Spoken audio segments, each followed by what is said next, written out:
Salut et bienvenue à toi pour ce troisième opus de la série où nous prenons tout simplement la place d'un directeur sportif après l'Olympique de Marseille, après le Paris Saint-Germain.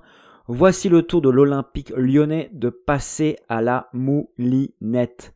Le but ici est de vous donner notre avis, nos suggestions avant tout. Ce mercato est également réalisé en prenant en compte toute l'instabilité économique du moment. Et bien entendu, on garde en tête le fait que Garcia est sur le départ. Mais à vous toutes et tous qui nous écoutez, vous connaissez sans doute le club sur le bout des doigts. Donc, à n'importe quel moment, n'hésitez pas à nous donner vos ressentis en commentaire. Tout d'abord, sachez que cette vidéo est sponsorisée par Maillot Surprise. Le concept, quel est-il ? Vous recevez un maillot, mais vous ne savez pas lequel. Ultra excitant quand vous recevez votre colis. Pour seulement 37 € ou plutôt seulement 33 € grâce au code OL 2022 puisque grâce à ce partenariat, vous allez également pouvoir profiter de 10% de réduction. Bien évidemment, les maillots sont authentiques et neufs. À vous d'en profiter. maillotsurprise.shop. Également, vous êtes de plus en plus nombreux à nous suivre. Merci pour cela. Cela nous fait vraiment très très chaud au cœur parce que vous vous doutez bien qu'il y a beaucoup de boulot derrière ça. On vous remercie pour votre attention, pour vos clics, mais vous êtes encore très très nombreux à nous regarder sans vous abonner. Voilà, on veut pas être trop pénible avec ça, mais envoyez-nous de la force par vos likes, vos partages, vos abonnements et vos commentaires. On compte sur vous pour cela, mais aussi pour nous donner toutes vos idées de recrutement. Concrètement aujourd'hui, qu'est-ce qui va se passer ? On va faire le point sur les joueurs à laisser partir ou à faire partir. Ensuite, on va évaluer les joueurs à conserver ou à re-signer. Également, on va traiter de tous les joueurs à aller chercher. C'est la partie la plus excitante de cette vidéo. Et ensuite, on dessinera ensemble le 11 type de la saison 2022 de l'Olympique lyonnais. C'est parti. Tout d'abord, quels sont les joueurs à faire partir ou à fin de contrat ? Alors tout simplement, De Sciglio, on va même pas expliquer pourquoi, mais il apparaît évident qu'il ne faut pas le voir revenir du côté de Tola Vologe l'été prochain. Ensuite, malheureusement, Memphis Depay, qui a été très récemment nominé pour le trophée UNFP du joueur de la saison, est sur le départ. Une grosse tendance avec un départ en Espagne, mais pas sûr. En tout cas, c'est évidemment une grosse perte pour l'Olympique lyonnais. Ensuite, Andersen, il sera de retour de prêt, mais tout simplement, nous estimons qu'il faudra le vendre. Malheureusement, cela n'a jamais fonctionné et n'oublions pas qu'il a un contrat jusqu'en 2024, donc l'OL pourrait en tirer quelques deniers. Ensuite, Jeffrey Adelaide, également en retour de prêt, mais dans quel état ? Malheureusement, comme vous le savez toutes et tous, il s'est blessé, il a un contrat jusqu'en 2024. Du côté de l'OL, il n'est pas vraiment en odeur de sainteté, donc le but c'est premièrement déjà qu'il puisse se remettre sur pied, mais également de le vendre. Également, du côté de Dembélé, il sera retour de prêt, il a un contrat jusqu'en 2024, donc il a encore une certaine valeur. Le but du jeu, c'est tout simplement de le vendre sans hésiter. Ensuite, en fin de contrat, Ben Lamry, le but du jeu, voilà, c'est pareil, là, c'est de ne pas le renouveler. Merci, au revoir. Et enfin, Cornet, il a sans doute fait son temps du côté de l'Olympique lyonnais. Le but du jeu, c'est et encore une fois, de le faire partir à tout prix. Dites-nous en commentaire ce que vous en pensez et surtout, dites-nous ce que vous pensez du point suivant. Est-ce que en cas de belle offre pour Mendes et pour Aouar, vous les laisseriez partir ? C'est une vraie question qu'on s'est posée, on a eu du mal à trancher. On attend vos opinions. Ensuite, du côté des joueurs à prolonger, nous estimons que Slimani et Denayer, qui sont tous les deux en fin de contrat en juin 2022, il faut d'une part absolument les garder, mais également d'autre part à les faire prolonger jusqu'en 2023 ou 2024 sans hésiter. Ensuite, concernant le groupe que l'on souhaite plus largement conserver pour la saison 2022, dans les buts, Lopez, aucun doute. Ensuite, en défense, Diomandé, Denayer, Marcello, Barr et Dubois, ça reste. Au milieu, donc, Mendes, Aouar, Guimaraes, Cacré, Paqueta, Jean-Lucas qui sera retour de prêt pour le relancer, Cherki, mais également le but c'est de faire grandir Da Silva, donc ça c'est pour les milieux, Et ensuite devant, qui nous garderions? Toko Ekambi, Kadewere et bien évidemment Slimani. Donc voilà un petit peu la base de travail de l'Olympique Lyonnais sauce 2022. Concernant les joueurs à faire signer, alors il y a un détail tout bête lorsqu'on a étudié l'effectif de l'Olympique Lyonnais, c'est que la moyenne d'âge du milieu est de 22 ans.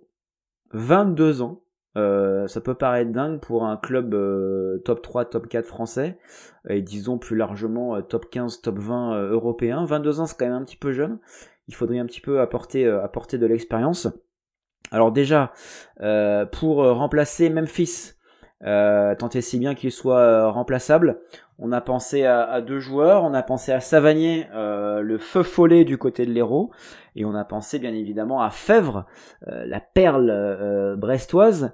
Au niveau des ailiers, parce qu'il y a une vraie carence du côté de l'OL au niveau des ailiers, on a pensé alors au niveau de la Ligue 1, on a pensé à Boulaya, le Messin, voilà, qui est toujours voilà, très complet, très régulier. On a pensé à Bourigeaud du Stade Rennais, également polyvalent, sérieux et pas forcément très très cher.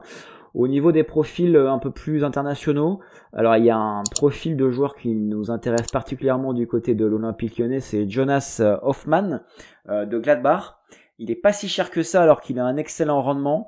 C'est l'une des quelque part des vedettes de la Bundesliga. Il est polyvalent. Cette saison, il est quasiment une nouvelle fois en double-double, et ça peut être une excellente affaire qui viendrait d'Allemagne, un petit peu comme Voland cette saison du côté de l'AS Monaco. N'hésitez pas à nous dire ce que vous pensez de ce type du joueur du côté de l'Olympique lyonnais. Et ensuite, puisque ce sera un mercato, il faudra quand même être un petit peu malin. On pense à plusieurs profils. Alors dans les profils confirmés, on pense à Yacine Brahimi. Il n'a que 31 ans. Il a encore du jeu, il peut faire des différences, voilà, pour donner de la profondeur au banc, c'est toujours très intéressant. Toujours dans l'idée d'un mercato malin au milieu et devant, on a pensé à deux Auxerrois, Hamza Msaki et Mathias Autré, même s'il a déjà 30 ans. Voilà, des joueurs complets qui ont beaucoup de jus, qui peuvent donner à l'échelon supérieur, surtout dans un effectif élargi. Et devant, on a pensé au buteur de Clermont, Mohamed Bayo, qui serait une sorte de Kadewere que l'on espère un peu plus réussi, hein, même si les statistiques de Kadewere sont pas horribles. Mais en tout cas, Lyon est coutumier du fait d'aller recruter des joueurs en Ligue 2. Ensuite, évidemment, il y a une priorité au niveau de l'arrière gauche. Donc on pense à Birger Melling du côté de Nîmes. Vif, sérieux, précis. Pourquoi s'en passer? Également, on pense à Fetou Mouassa du Stade Rennais, toujours côté gauche. Et enfin, la troisième option que l'on se donne, elle est du côté de l'AZ Alkmaar, à savoir Owen Wijndal, excellent pied gauche. Et quelque part ça pourrait changer les supporters lyonnais d'avoir un joueur performant de ce côté-là.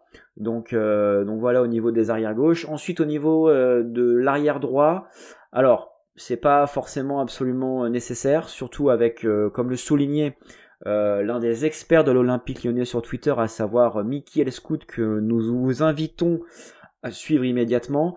Il y a évidemment à droite Dubois. Mais surtout, il y a la montée possible de Malo Gusto en doublure. Voilà, ce serait particulièrement pertinent. Et enfin, pour donner un peu plus de profondeur d'effectif à l'Olympique Lyonnais, on pensait à Brendan Chardonnay. Dites-nous ce que vous en pensez de tous les noms que l'on vous a cités. Voilà, ce sont des noms quand même assez raisonnables que l'Olympique Lyonnais peut légitimement viser. Et le dernier chantier était tout simplement une doublure pour Lopez. C'est pas absolument indispensable, mais c'est toujours mieux pour un groupe élargi, voilà, de 18, 20, 22 joueurs. Donc au final, ça nous donne quoi comme 11 idéal? Alors tout simplement, évidemment, Lopez dans les buts. En défense, Mailing, Denayer, Marcello, Dubois.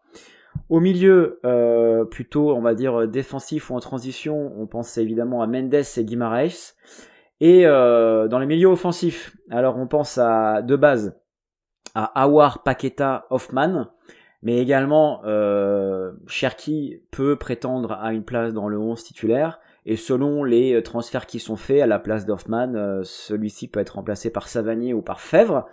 Et enfin devant, Slimani, voilà, joueur intelligent, joueur complet, pourquoi s'en passer. Donc voilà le 11 lyonnais, à quoi il pourrait ressembler. Merci d'être resté avec nous. N'hésitez pas à nous donner en commentaire vos opinions sur les noms qu'on vous a donnés. Est-ce qu'ils vous paraissent pertinents? Quel nom auquel vous pensez de votre côté? Merci de lâcher votre like et de partager sans hésiter. À bientôt. Ciao!